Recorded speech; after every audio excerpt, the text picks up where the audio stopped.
Madam, শুভ জন্মদিন। Thank you. Madam, আমি না আপনার জন্য এই উপহারটা এনেছি। আপনি যদি এটা নেন তাহলে আমি খুব খুশি হব। উপহার? তোর আবার এসব উপহারের কি দরকার ছিল? এমনিতে তো মাসে ওই কত টাকা স্যালারি পাস, সেই টাকা দিয়ে যদি আবার আমার জন্য গিফট কিনে আনিস তাহলে তোর সংসারটা চলবে কি করে?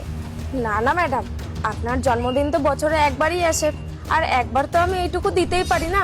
আপনি আমার ম্যাডাম বলে কথা। আচ্ছা শোন, বিকালে আমার পার্টি আছে, অনেক গেস্টরাও আসবে, তুইও আসিস, আর রাতে খাওয়া দাওয়া করে যাবি। ঠিক আছে ম্যাডাম।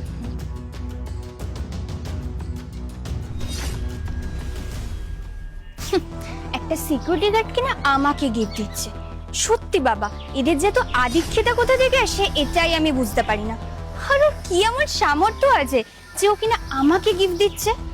সত্যি এ বাবা, আমি তো আবার ওকে পার্টির জন্য ইনভাইট করলাম, আমার এত হাই সোসাইটির গেস্ট আসবে, সে যদি কিছু একটা করে বসে আমার তো মান সম্মানই নষ্ট হয়ে যাবে। আর এই গিফটটা, ছি! ম্যাডাম যে আমার উপহারটা নিয়েছেন এতেই আমি খুশি। আমি তো ভাবতেই পারিনি যে ম্যাডাম আমার উপহারটা নেবে। আরে, এটা তো সেই উপহারটা যেটা আমি ম্যাডামকে দিয়েছিলাম। তার মানে ম্যাডাম আমার সামনে উপহারটা নিয়ে আর পরে এইভাবে ফেলে দিল। আমি জানি আমি অত দামি উপহার দিতে পারবো না, কিন্তু তাও ম্যাডামের এটা করা উচিত হয়নি। আমি সত্যি অনেক কষ্ট পেয়েছি। আরে মন্দিরে তুই কি লুকিয়ে দিলি তুই?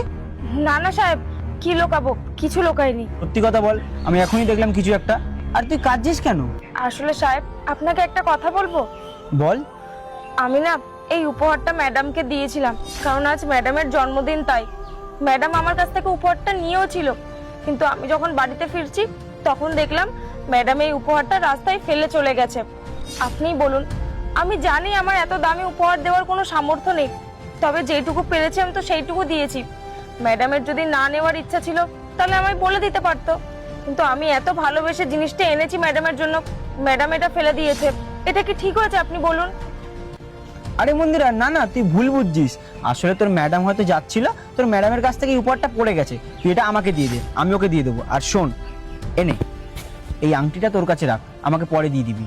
কিন্তু সাহেব, এটা তো আপনার আংটি, আমি কি করে রাখতে পারি? আরে তুই রাখ না, আমি পরে এসে তোর থেকে নিয়ে নেবো। ঠিক আছে সাহেব।